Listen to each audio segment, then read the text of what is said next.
Il y a des vacanciers qui s'en allaient au Mexique. Leur voyage a commencé sur une très mauvaise note. Écoutez bien ça.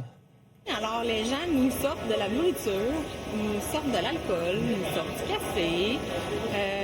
On se promène dans le resort jusqu'à temps que les agents de sécurité soient tannés et nous sortent. Puis, ce qu'on sent ici, c'est que vu que ça fait des dizaines de fois que ça l'arrive, c'est comme si l'hôtel ne veut plus dépanner. Bon, il l'a dit. La femme qu'on vient d'entendre a planifié son voyage, arrive au Mexique, pas de chambre, pas de nourriture. C'est ça, là. Imaginez, Philippe Vincent, vous prenez l'avion, vous arrivez enfin à destination au Mexique, à Cancun, vous êtes prêt à profiter de vos vacances, mais à la réception de l'hôtel, on vous dit qu'on n'a pas votre réservation et que là, l'établissement est à pleine capacité, là, qu'on ne peut donc pas vous accueillir. Ben, c'est exactement le cauchemar qui s'est produit, qui est arrivé à Isabelle Boucher et un groupe d'une dizaine de personnes là, avec qui elle voyageait. Donc, dans les premières heures, pour arriver à se nourrir, là, vous l'avez entendu un peu plus tôt, elle devait demander à d'autres voyageurs de lui rapporter des assiettes du buffet.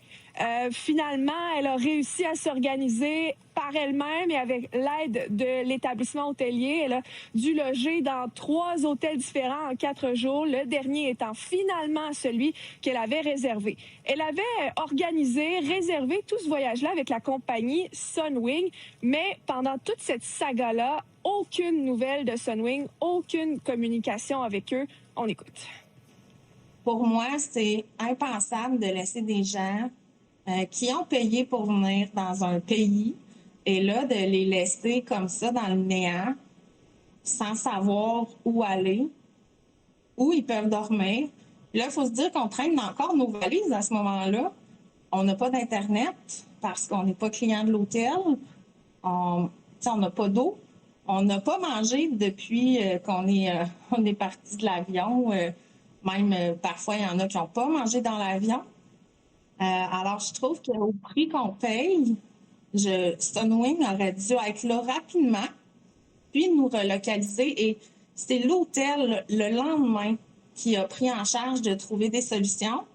Mais il y a des familles qui ont été séparées sur 2 hôtels.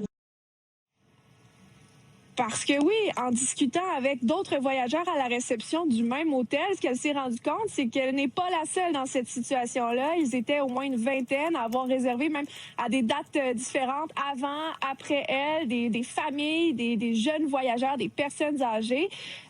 Donc, qu'est-ce qui s'est passé là? Est-ce que c'est Sunwing qui n'a pas fait de réservation ou encore est-ce que c'est l'hôtel qui prend plus de réservations que sa capacité? Là, on n'a pas encore de réponse. OK, ben tenez-nous au courant s'il y en a.